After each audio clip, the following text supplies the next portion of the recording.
میرے بھائیوں، پچھلے جمعے فضائل حرمین شریفین میں سے میں نے آپ کے سامنے مکہ مکرمہ کے فضائل رکھے تھے۔ آج انشاءاللہ مدینہ منورہ کے فضائل کے بارے میں بات۔ مدینہ کا پرانا نام یثرب تھا۔ اللہ تبارک و تعالی نے ایک حدیث میں آتا ہے اس کا نام طابہ رکھا ہے، اور اسی طرح اس کو طیبہ بھی اور طیبہ بھی کہا جاتا ہے۔ قرآن مجید میں یہ جو آیہ مبارکہ میں نے ابھی آپ کے سامنے تلاوت کی ہے، اس میں اللہ تبارک و تعالی نے مدینے کا نام الدار رکھا ہے۔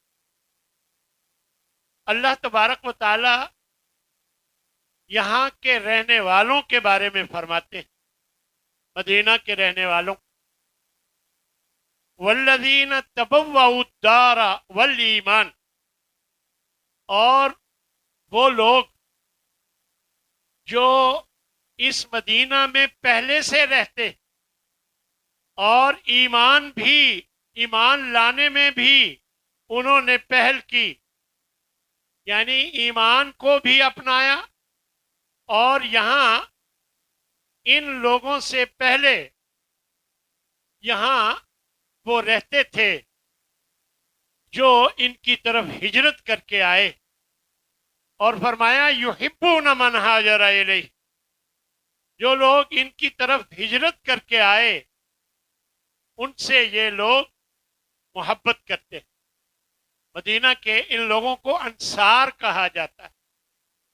فرمایا یہ ان سے محبت کرتے ہیں، ولا یجدون فی صدورہم حاجہ، ان کے دلوں میں کوئی تنگی ان کے بارے میں نہیں آتی۔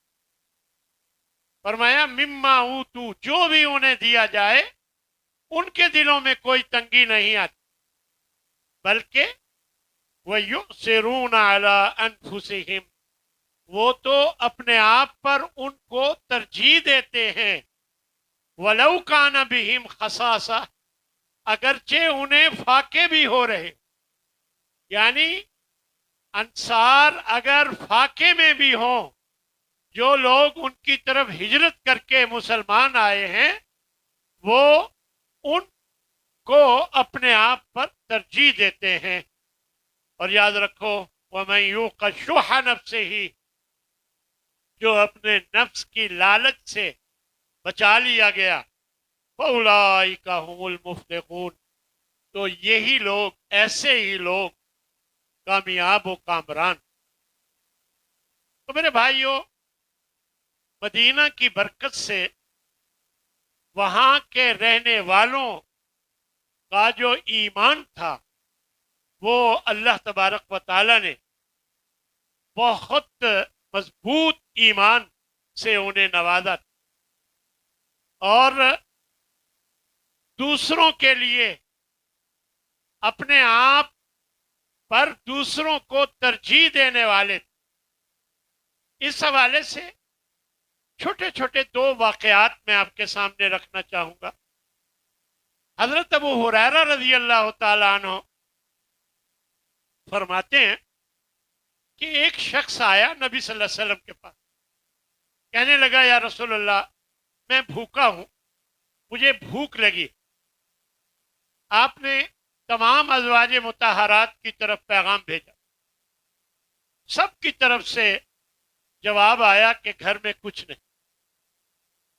اللہ اکبر۔ چنانچہ آپ نے فرمایا اس کی ضیافت کون کرے گا؟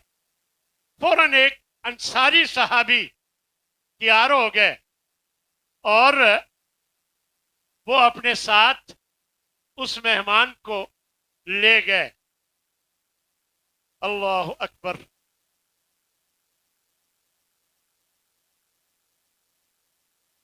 اور گھر جا کر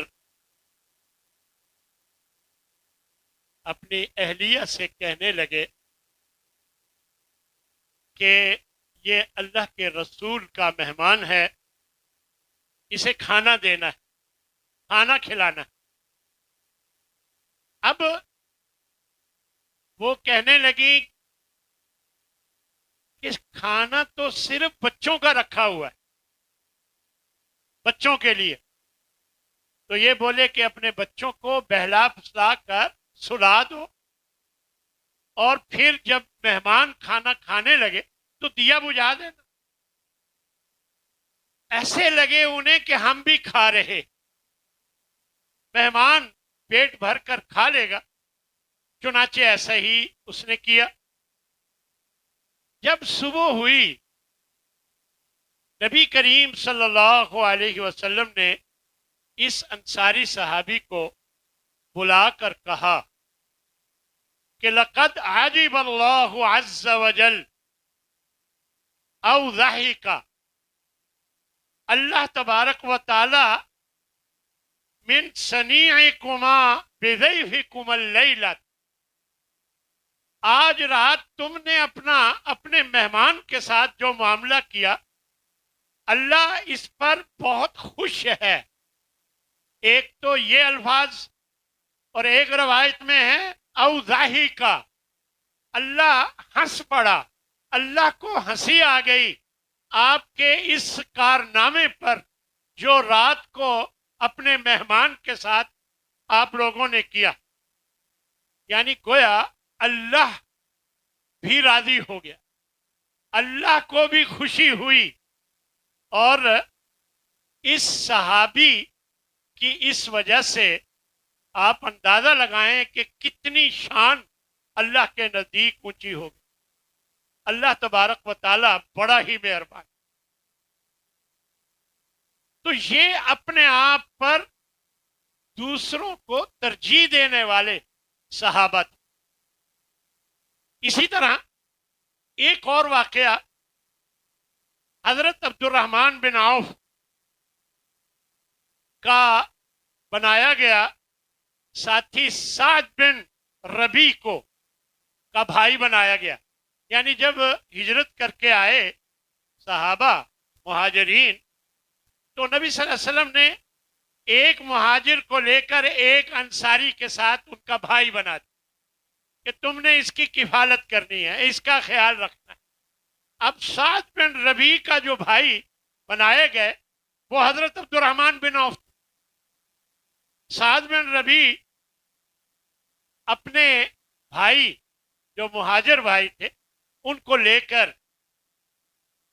گھر گئے اور ان سے کہنے لگے یہ میرا گھر ہے اور بہت بڑا ہے، میں اسے دو حصوں میں تقسیم کرتا ہوں، آدھا تمہارا اور آدھا میرا۔ میں مدینے کا بہت بڑا کاروباری ہوں، الحمدللہ اللہ نے اچھا کاروبار دیا ہے، تو آج کے بعد آدھا کاروبار آپ کا اور آدھا میرا، اور میرے پاس ایک سے زیادہ بیویاں ہیں، آپ دیکھ لیں، ابھی پردے کا حکم نازل نہیں ہوا، آپ دیکھ لیں ان میں سے جو آپ پسند کریں میں اسے طلاق دے دیتا ہوں، عدت کے بعد آپ اس سے نکاح کریں۔ یعنی آپ اندازہ لگائیں، گھر بھی آدھا، کاروبار بھی آدھا، اور ایک بیوی بھی طلاق دے کر دینے کو تیار۔ یہ ہے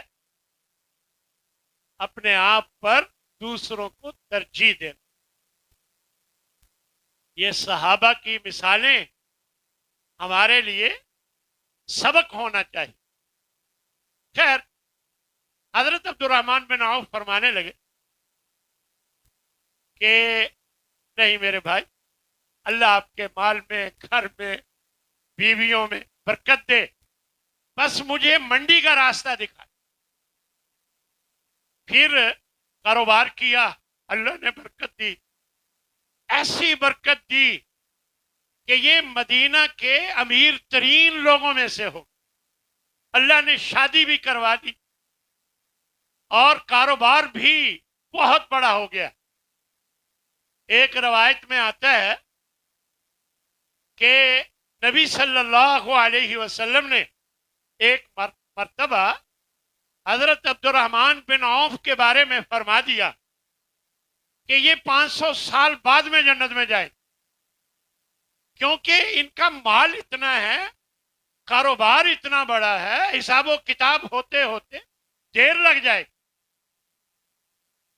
صحابہ نے جب یہ سنا بڑے حیران ہوئے، انہوں نے حضرت عبد الرحمن بن عوف کو بتایا کہ آج آپ صلی اللہ علیہ وسلم نے آپ کے بارے میں یہ فرمایا۔ اللہ اکبر۔ انہوں نے یہ نہیں کہا کہ میں نے کوئی چوری کی ہے، میں نے کوئی ڈاکہ ڈالا ہے، محنت کی ہے، اللہ نے مجھے دیا ہے، نہیں، فوراً گئے۔ اس وقت جتنا مال تھا، جو کچھ تھا، سارا کا سارا اونٹوں پر لاد کر لے آئے، اور یہ نہیں پوچھا کہ یا رسول اللہ آپ نے یہ کہا ہے، کیسے کہا ہے، کیوں کہا ہے، نہیں پوچھا ہی نہیں، سارا مال لے کر آ گئے اور کہنے لگے کہ یا رسول اللہ مجھے یہ منظور نہیں ہے کہ یہ مال میرے پاس ہو اور جنت میں 500 سال بعد میں داخل ہوں، مجھے ایسے مال کی کوئی ضرورت نہیں، یہ بیت المال میں جمع کرا دیں، میں جنت میں جلدی جانا چاہتا۔ یہ صحابہ کرام تھے۔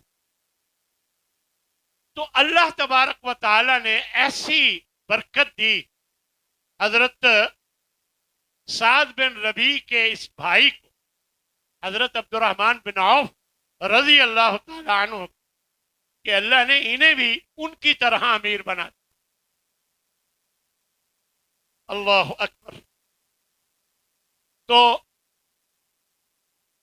مدینہ کے فضائل میں نبی صلی اللہ علیہ وسلم نے بہت ساری باتیں بیان فرمائی۔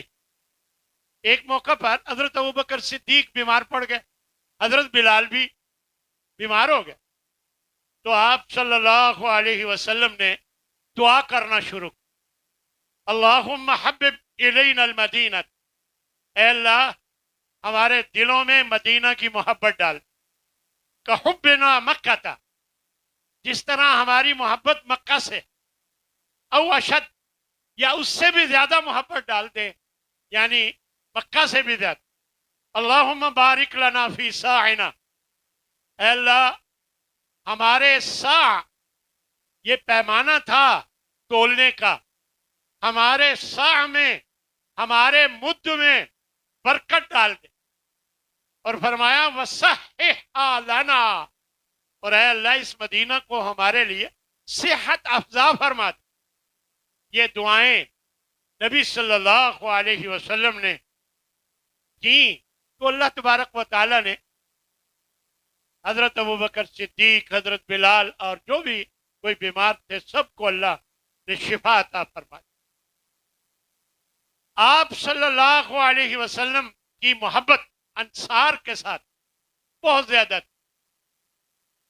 اللہ کے نبی ایک دفعہ فرمانے لگے انصار سے مخاطب ہو کر، والذی نفسی بیدہ، اس ذات کی قسم جس کے قبضہ قدرت میں محمد کی جان ہے صلی اللہ علیہ وسلم، انکم احب الناس الیہ، تم لوگ دوسرے سب لوگوں سے سب سے زیادہ مجھے محبوب ہو، یعنی یہ انصار سے آپ نے اور فرمایا، اور انصار بھی آپ صلی اللہ علیہ وسلم بہت محبت کرنے والے تھے۔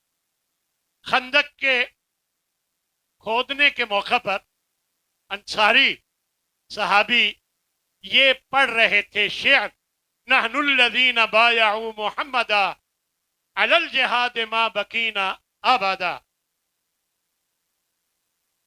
کہ ہم وہ لوگ ہیں جنہوں نے محمد صلی اللہ علیہ وسلم کے ہاتھ پہ بیعت کی، اور جب تک ہم زندہ رہیں گے ہم جہاد کرتے رہیں گے، نبی کا ساتھ دیتے رہیں گے، اور آپ بھی ان سے بہت محبت کرتے۔ ایک دفعہ غنیمت کا مال تقسیم ہوا، آپ نے نا انصار پر دوسروں کو ترجیح دی. آپ صلی اللہ علیہ وسلم حالات جانتے تھے، دوسروں کے بھی انصار کے بھی. انصار پر دوسروں کو ترجیح دی، یعنی کچھ کو محروم کر دیا، کچھ کو تھوڑا دیا، دوسروں کو زیادہ دیا. تو انصار نے کچھ محسوس کیا، آخر انسان ہے. تو آپ صلی اللہ علیہ وسلم نے ان کو بلا کر کہا اولا ترضون،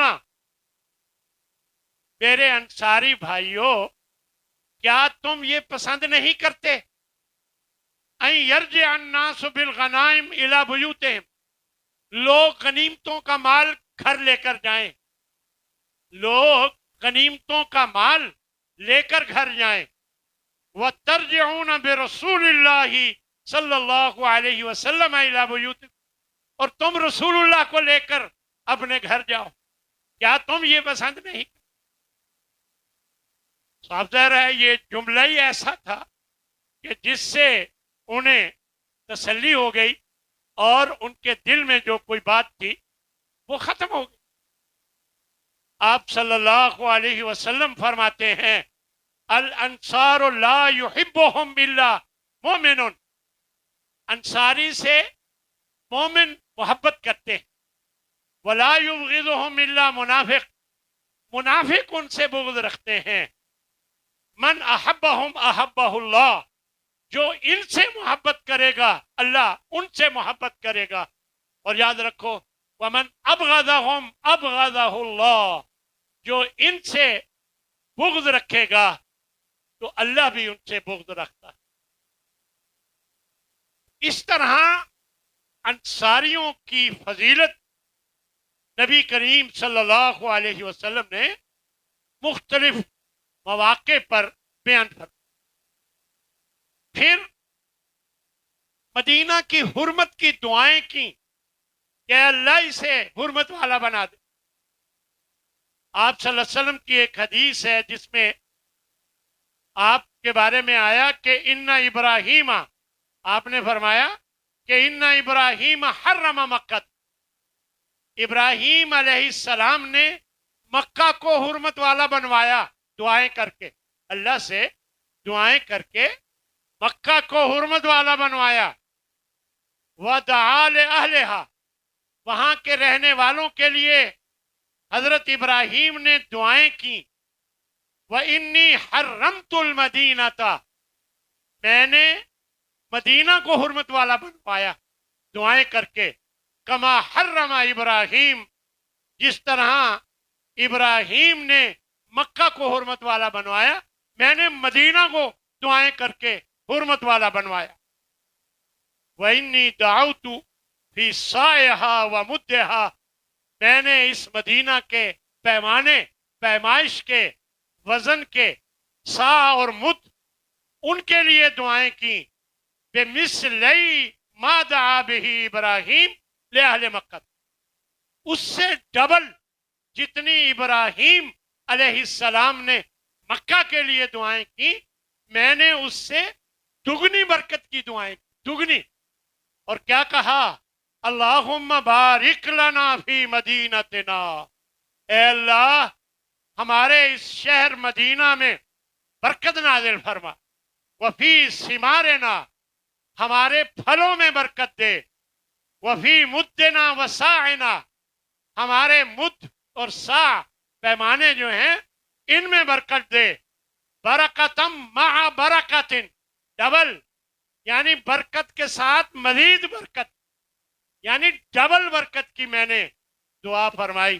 تو یہ اللہ تبارک و تعالی نے مدینہ کو بھی نبی صلی اللہ علیہ وسلم کے دعا کرنے پر، فرمائش پر مدینہ کو بھی ویسے ہی حرمت والا بنا دیا جیسے مکہ کو حضرت ابراہیم علیہ السلام کی دعائیں سے اللہ تعالیٰ نے حرمت والا بنایا. پھر مدینہ ایسا شہر ہے کہ اس میں رہائش رکھنے والوں کی بھی فضیلت، اس میں رہنے والوں کی بھی فضیلت. ایک موقع پر آپ کو پتہ چلا کہ کچھ لوگ وہاں سے منتقل ہونا چاہتے، دوسرے شہر بدل جانا چاہتے، آپ نے فرمایا المدینہ تو خیر لہم، مدینہ میں رہنا ان کے لیے زیادہ بہتر ہے، لو کانوا یعلمون، اے کاش یہ لوگ سمجھتے ہوتے۔ فرمایا لا یدعها احد رغبتا عنہا، جو بے رغبتی کرتے ہوئے اور وہاں رہنا پسند نہ کرتے ہوئے وہاں سے چلا جائے، الا ابدلہ اللہ فیہا من ہوا خیر منہ، اللہ ان کو جانے دیتا ہے، ان کے بدلے میں ایسے لوگ وہاں لا کر آباد کرواتا ہے جو ان سے کہیں بہتر ہوتے۔ یہ نبی صلی اللہ علیہ وسلم نے فرمایا، اور فرمایا ولا یثبت احد علی لأوائها وجہدها، اور جو وہاں ٹکا رہتا ہے بجائے اس کے کہ چلا جائے، نہیں، وہ ٹکا رہتا ہے علی لأوائها، وہاں کے مشکل حالات کی وجہ سے، وجہدها، وہاں تنگ حالی کی وجہ سے، اس کے باوجود بھی یعنی وہ وہاں جانا نہیں چاہتا، ٹکا رہتا ہے، اس کے باوجود کہ تنگ حال ہے، اس کے باوجود کہ پریشان ہے، مسائل ہیں، ٹکا رہتا ہے، فرمایا الا کنت لہ شفیعا، میں اس کا سفارشی بن جاؤں گا، او شہیدن یوم القیامہ، یا اس کے لیے گواہی دینے والا بن جاؤں گا قیامت۔ یعنی اسے تکلیف تھی، کھانے پینے کی دقت تھی، مسائل تھے، مختلف وجوہات کی وجہ سے ہم نے دیکھا ہے پچھلے سالوں میں ہزاروں کی تعداد میں ہمارے کئی جاننے والے ہیں جو مکہ، مدینہ، سعودی عرب کے دوسرے شہروں میں حالات بدلے، وہاں کچھ مشکلات ہوئیں تو مدینہ سے بھی آ گئے، دوسری جگہوں سے بھی آ گئے، اور نبی صلی اللہ علیہ وسلم کیا فرما رہے ہیں؟ آپ فرما رہے ہیں تکلیف کے باوجود اور تنگ حالی کے باوجود وہ وہاں ٹکا رہا تو قیامت کے دن میں اس کی سفارش کروں گا، اس کے لیے گواہی دوں۔ یہ مسلم شریف کی روایت۔ اسی طرح میرے بھائیوں، مدینہ میں موت آنے کی بھی فضیلت، فرمایا من استطاع ان يموت بالمدینہ فلیفعل، جس کے لیے ممکن ہو کہ مدینہ میں موت آئے تو وہ ضرور ایسا کرے۔ فإنی اشفع لمن يموت بها، میں اس کے مدینہ میں فوت ہونے والے کے لیے سفارش کروں۔ ابو داؤد، ترمذی اور احمد کی یہ روایت۔ تو میرے بھائیو، یہ بڑی سعادت کی بات، لیکن یہ یاد رکھیں موت آنا کافی نہیں ہے، صحیح اسلامی زندگی میں موت آنا ضروری۔ ہاں، نمازیں بھی پڑھتا ہو، اللہ اور اس کے رسول کے احکام پر عمل بھی کرنے والا، پھر میں اس کے لیے سفارشی بنوں۔ حضرت عمر یہ دعا کیا کرتے تھے، فرمایا کرتے تھے اللہم ارزقنی شہادتا فی سبیلک، اے اللہ مجھے اپنے راستے میں شہادت نصیب فرما، اور وجعل موتی فی بلد رسولک، اور میری موت تیرے رسول کے شہر میں آئے۔ یہ بخاری کی روایت ہے، یہ دعا کیا کر۔ تو یقیناً یہ بڑی سعادت کی بات۔ ہم اکثر سنتے ہیں بھئی فلاں حاجی گیا، ابھی حج کیا ہی نہیں، اور مدینہ میں گیا، وہاں بہت ہو گیا۔ اب دیکھیں، ایک حج کی لیے گیا ہوا اور پھر مدینہ میں ڈبل سعادت اللہ دے دیتے۔ یقیناً یہ بڑی سعادت کی بات۔ ایک روایت میں آتا ہے کہ مدینہ میں ایمان سکڑ کر آئے گا، فرمایا ان الایمان لیعرض الی المدینہ، مدینہ میں ایمان سکڑ کر ایسے آئے گا کما تعرض الحیۃ الی جوہرہا، بخاری اور مسلم کی روایت ہے کہ جیسے ایک سانپ اپنی بل کی طرف سکڑ کر داخل ہوتا ہے، ایسے ایمان سکڑ کر مدینہ کی طرف داخل ہو، یعنی یہاں تھوڑے لوگ ایمان والے باقی بچ جائیں۔ تو اس طرح ایک روایت میں یہ بھی آتا ہے کہ مدینہ لوگوں کی چھانٹی کر دے گا، یہاں غلط قسم کے لوگوں کو وہاں سے وہ نکال دے گا۔ حضرت جابر رضی اللہ تعالیٰ عنہ کی ایک روایت ہے، وہ فرماتے ہیں کہ ایک دیہاتی آیا اور اس نے آپ صلی اللہ علیہ وسلم کے ہاتھ پر اسلام کی بیعت کی کہ میں مسلمان ہوں۔ پھر جب وہ گیا اسے اتفاق سے بخار ہو گیا، اس نے سمجھا شاید یہ میں نے کوئی غلط کام کیا، آگے اگلے دن اور کہنے لگا یا رسول اللہ مجھے میری بیعت واپس کریں، میں نہیں بیعت چاہتا۔ تو آپ ٹالتے رہے، وہ اصرار کرتا رہا، جب آپ نے کچھ نہیں جواب دیا تو وہ چلا گیا اور مدینہ سے چلا گیا۔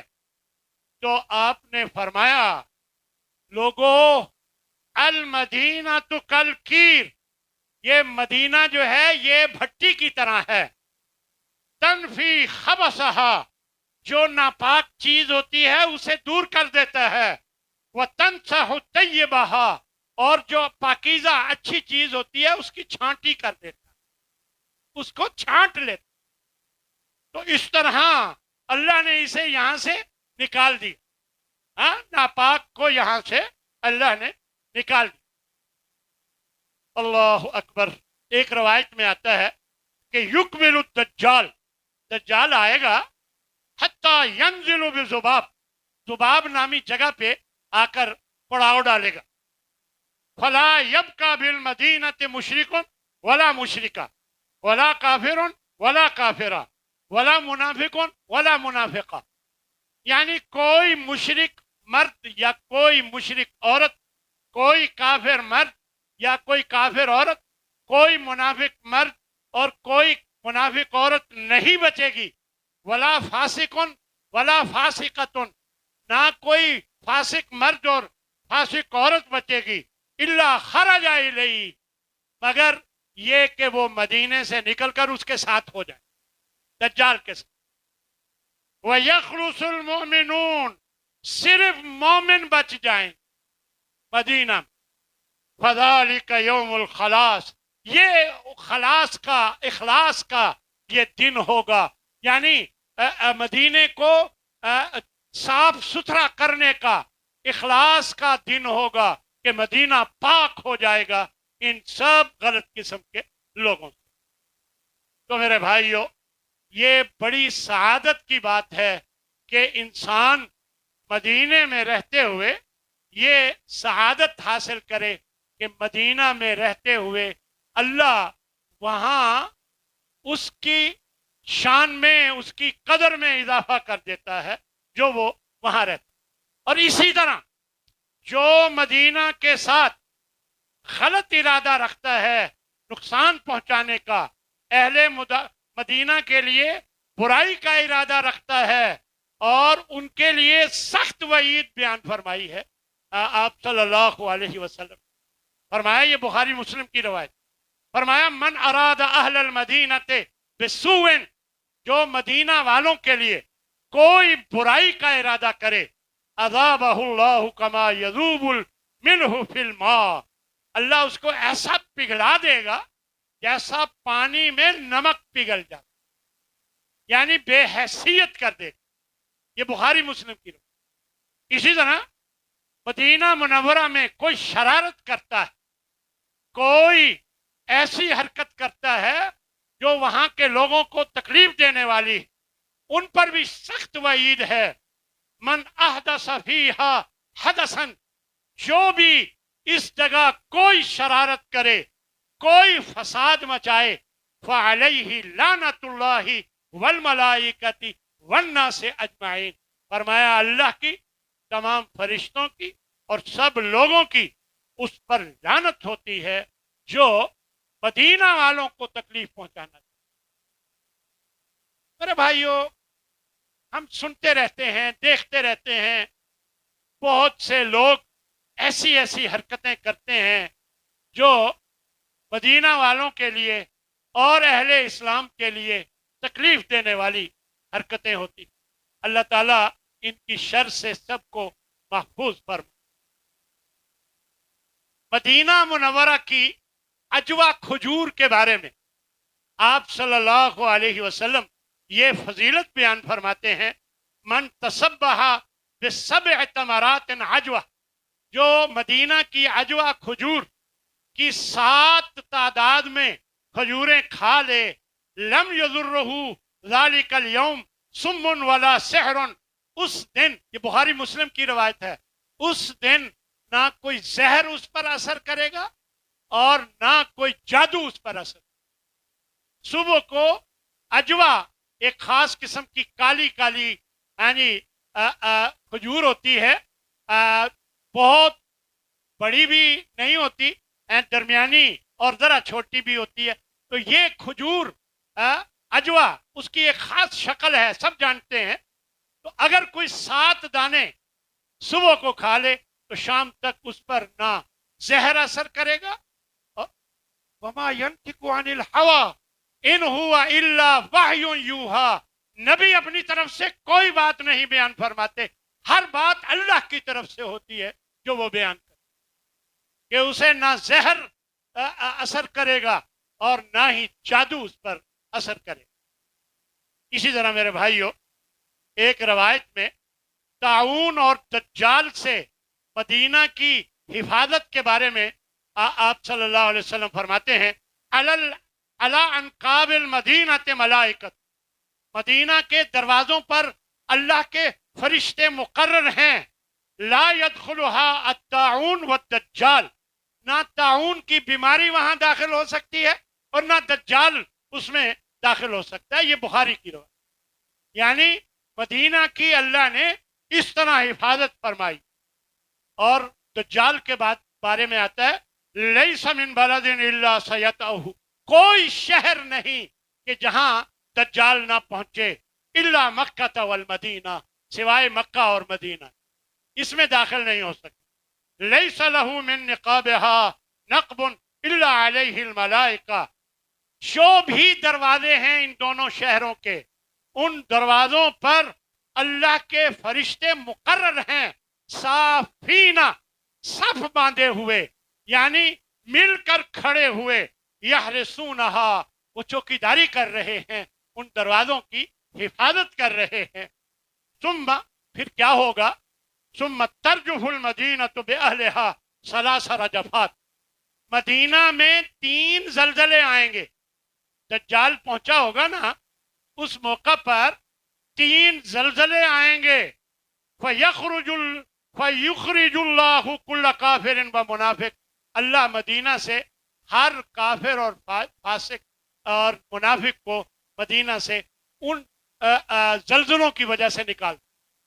یہاں آپ نے دیکھا ہوگا تھوڑا سا جھٹکا ہے، لوگ گھر جوتی بغیر بھاگتے ہیں، سارا کچھ چھوڑ کے بھاگتے ہیں، تو وہ بھی بھاگیں گے جب زلزلہ آئے گا، اور اللہ مدینے کو پاک کر دے گا ان لوگوں کو نکال کر۔ یہ نبی صلی اللہ علیہ وسلم۔ آخری بات، نبی صلی اللہ علیہ وسلم نے مسجد نبوی کی بارے میں آخر سے پہلے ایک دو بات، ہاں جی، نبی صلی اللہ علیہ وسلم نے مسجد نبوی کے بارے میں فرمایا کہ 3 مسجدیں ہیں کہ جن کی طرف نیکی کی ثواب کی نیت سے جائز ہے سفر کرنا، اس کے علاوہ کسی جگہ نیکی اور ثواب کی نیت سے سفر کرنا جائز نہیں۔ ایک مسجد حرام، ایک مسجد اقصی اور ایک مسجد ہادہ، یعنی یہ نبی صلی اللہ علیہ وسلم کی مسجد، گویا نبی صلی اللہ علیہ وسلم کی مسجد کی طرف ثواب کی نیت سے اگر کوئی سفر کر کے جائے تو یہ ٹھیک ہے، جائز ہے، مسجد حرام کی طرف بھی، مسجد اقصی کی طرف۔ باقی کسی جگہ دربار، ہاں جی، کسی بھی جگہ جائے نیکی اور ثواب کی نیت سے، یہ جائز نہیں۔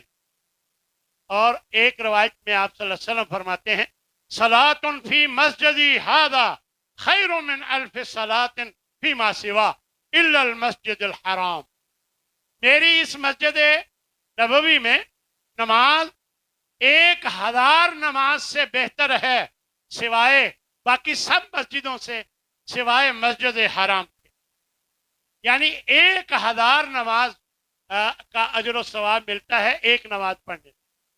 یہ جو 50,000 والی ایک روایت ہے وہ بھی ضعیف ہے، اور جو وہ 40 نمازوں والی ایک روایت ہے وہ بھی ضعیف۔ لہذا یہ روایت بخاری مسلم دونوں کی ہے کہ 1,000 نمازوں کا ثواب ملتا ہے مسجد نبوی میں پڑھنے۔ اسی طرح ماں بھائینا بیتی و ممبری، میرے گھر اور میرے ممبر کے درمیان جو جگہ ہے، روضۃ من ریاض الجنہ، یہ بھی بخاری مسلم کی روایت ہے کہ جنت کی کیاریوں میں سے ایک کیاری ہے وہ جو میرے گھر اور میرے ممبر کے درمیان جگہ۔ یہ روضۃ من ریاض الجنہ ہم سب لوگ اس کو جانتے ہیں، دیکھتے ہیں۔ آخری بات ہے کہ مسجد قباء جو کہ مدینہ میں ہجرت کے موقع پر آپ صلی اللہ علیہ وسلم نے اسے تعمیر کروایا تھا، اور ہر ہفتے آپ صلی اللہ علیہ وسلم پیدل، اکثر پیدل اور کبھی سوار ہو کر بھی جایا کرتے تھے، ہر ہفتے وہاں جا کر 2 رکعت نماز پڑھتے تھے۔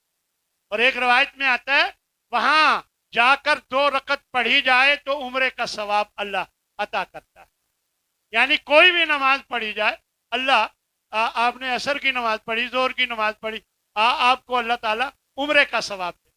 اور کوئی نماز کا ٹائم نہیں، 2 رکعت نماز نفل پڑھ لی، اللہ تعالیٰ آپ کو عمرے کا ثواب۔ اس طرح فرمایا من تطہر فی بیتہ، جو اپنے گھر میں وضو کرے، ثم اتی مسجد قباء، پھر مسجد قباء میں آ کر نماز پڑھے، فصلی فیہا صلاۃ، کوئی نماز پڑھے، کان لہو کا اجر عمرہ، یہ ابن ماجہ کی روایت ہے، شیخ البانی نے اسے صحیح کہا ہے، اس کو عمرے کا ثواب۔ اللہ سے دعا ہے اللہ ہمارے دلوں میں مدینہ کی محبت ڈال دے۔